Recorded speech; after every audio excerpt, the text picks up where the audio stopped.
कहती हूँ इस वक्त जितना शोर बांग्लादेश के इदारे और सियासतदान मचा रहे हैं, अगर इंडियन आर्मी ने इसका 10% भी कर दिखाया तो मैं कहती हूँ 10 मिनट के अंदर अंदर बांग्लादेश का नामो निशान ही सफाई हस्ती से मिट जाएगा। बांग्लादेश की इन हरकतों पर पाकिस्तानी अवाम का क्या रद्द अमल है, आइए। इंडिया का इतना लंबा चौड़ा, इतना बड़ा कद काठ है कि इंडिया इन चीज़ों को, वो जिसे कहते हैं ना, ओवरनाइट हिला जुला के रख सकता है, जेपटाइज कर सकता है। दुनिया जो है वो इंडिया की सुनती है। जो बात इंडिया की जो बहरी बेड़ा है वो एक अंदाजे के मुताबिक अमेरिकन बहरी बेड़े से भी आगे निकल गई है उसकी तादाद। जिस हम चाहते बांग्लादेश को भारत में मिला सकते थे और तुम और तुम्हारा बाप कुछ नहीं कर पाता। नमस्कार दोस्तों, जय हिंद। दोस्तों, बांग्लादेश जिस प्रकार से भारत के खिलाफ लगातार एग्रेसिव होता जा रहा है, ऐसे में पाक आवाम का भी मानना है कि अगर भारत अपनी पर आ गया तो मात्र 10 मिनट में ही पूरे बांग्लादेश का नामो निशान दुनिया के नक्शे से ही मिटा देगा। बांग्लादेश को भारत जैसी सुपर पावर को अब लगातार नहीं छेड़ना चाहिए। वहीं पाक मीडिया का मानना है कि भारत की नेवी इस वक्त बहुत ज़्यादा स्ट्रॉन्ग है और अगर अपने पर आ गई तो जब 13 दिन में ही उन्होंने नया देश बना दिया था तो 3 दिन लगेंगे बांग्लादेश को वापस से 2 हिस्सों में तोड़ने में और नया हिंदू देश बनाने में। दोस्तों, बांग्लादेश लगातार CIA और अमेरिका के डीप स्टेट के शह पर लगातार भारत को परेशान कर रहा है। भाई तुम कौन हो, तुम्हारी क्या औकात है? ठीक है, तो ये बात होती है कि बस वही आपको बात मैंने बताई ना कि ये औकात की बात है। बंगालियों की इतनी औकात थी, उन्होंने हमला कर लिया। अब इंडियंस ने जवाब नहीं दिया क्योंकि वो उनको इतना हैवी ले नहीं रहे। लेकिन मैं कहती हूँ इंडिया की आर्मी को सल्यूट है कि वो भाई हिम्मत और जुर्रत का मुजाहिरा कर रहे हैं, वो बड़ा डिप्लोमेटिकल इस तरीके को लेकर चले। वरना मैं कहती हूँ कि जितना बांग्लादेश ने शोर मचाया और जितना बांग्लादेश इंडिया को उकसाने की कोशिश कर रहा है, सिर्फ 10 मिनट लगेंगे इंडियन आर्मी को, इंडियन एयरफोर्स को, बांग्लादेश का नामो निशान मिट जाएगा। 10 मिनट की क्या बात करी मैम। आजकल आप देखें कि एटमी पावर है इंडिया। ठीक है, दुनिया में आप अगर टॉप 5 में देखें ना तो भाई वो उसमें पाकिस्तान नहीं आता है, बांग्लादेश नहीं आता, उसमें इंडिया आता है। ठीक है, 10 मिनट तो बड़ी दूर की बात है।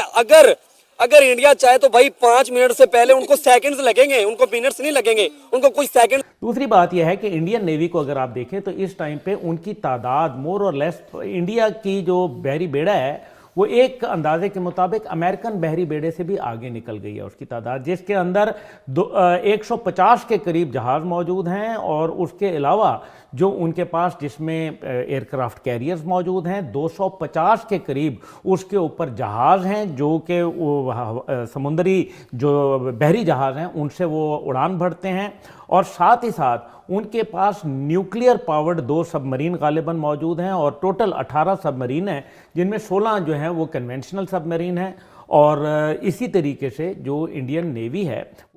दोस्तों, बांग्लादेश का होने क्या वाला है? बांग्लादेश का हाल मालदीव से भी बुरा होने वाला है। मालदीव की सीमा तो फिर भी भारत से नहीं लगती और मात्र 4 महीने में ही मालदीव की हालत ख़राब हो गई और उसका वो प्रधानमंत्री जो इंडिया आउट कैंपेन पे पूरी दुनिया में घूम रहा था, भारत पे नरेंद्र मोदी जी के पैर पकड़ना आ गया और उसके बाद से उसकी औकात नहीं हुई कि भारत के बारे में कुछ बोल दे।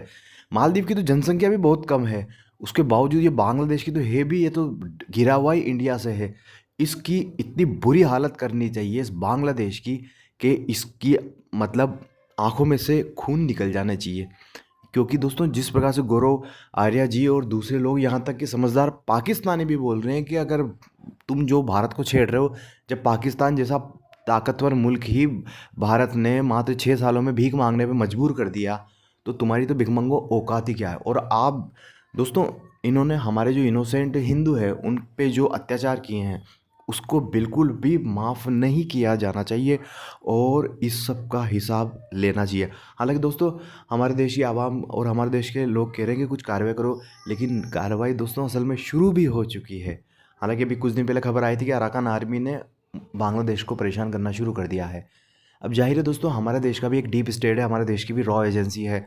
अमेरिका को काउंटर करने के लिए पूरी स्ट्रेटजी बन रही होगी और शुरू भी हो चुकी होगी, क्योंकि जब जो भारत है वो 13 दिन में ही इस बांग्लादेश को बना सकता है, तो 3 दिन में ही वो एक या तो कोई जो हमारा चिकन नेक के पास कॉरिडोर के पास में जो एरिया है वहाँ हिंदू देश बना दे, या फिर वहाँ एक बफर जोन बना दे जिसमें वहाँ हिंदू को लाके बसाया जा सकता है। और भारत के पास पूरी जस्टिफिकेशन भी है, क्योंकि जेनोसाइड अगर हमारे बगल में कोई छोटा देश करता रहता है तो बड़े देश का यूएन के हिसाब से पूरा जिम्मेदारी बन जाती है कि वो वहाँ पर इंटरवेंशन कर सकता है। और भारत भी दुनिया की तीसरी सबसे बड़ी या चौथा सबसे बड़ा पावरफुल देश है। बांग्लादेश जैसे भिखारी मुल्क ने सोचा होगा कि पाकिस्तान वापस से हम एक हो जाएंगे और ये हो जाएंगे, और पाकिस्तान से इसने भी कुछ दिनों पहले शक्कर भी मंगवाई थी। वो शक्कर पूरा हिंदुस्तान घूम के अरब सागर को क्रॉस करते हुए, पूरे श्रीलंका को क्रॉस करते हुए, पूरी बंगाल की खाड़ी को क्रॉस करते हुए जब बांग्लादेश पहुंची तो उस शक्कर का, उस चीनी का भाव बढ़ चुका था। भारत ने राइस पे हल्का सा बैन लगाना शुरू कर दिया है, जिसमें ही बांग्लादेश की चीखें निकल गई है और भारत से बोल रहा है कि भारत हमें पहले वाले डिस्काउंटेड रेट पर ही राइस दे। लेकिन भारत ने बोला है हम तुम्हें राइस देंगे, लेकिन इस वक्त हमारे यहाँ भी काफ़ी डिमांड है। और दोस्तों, काफ़ी खाने पीने की चीज़ों में हल्की सी किल्लत होना शुरू हो गई है और बांग्लादेश में इन्फ्लेशन बनना शुरू हो गया है। जब पाकिस्तान जैसा मुल्क जो ईरान से, अफ़गानिस्तान से, सेंट्रल एशिया से लगा हुआ है, वही भिखारी बन गया, तो भिख मंगे बांग्लादेश तेरी तो औकात ही क्या है।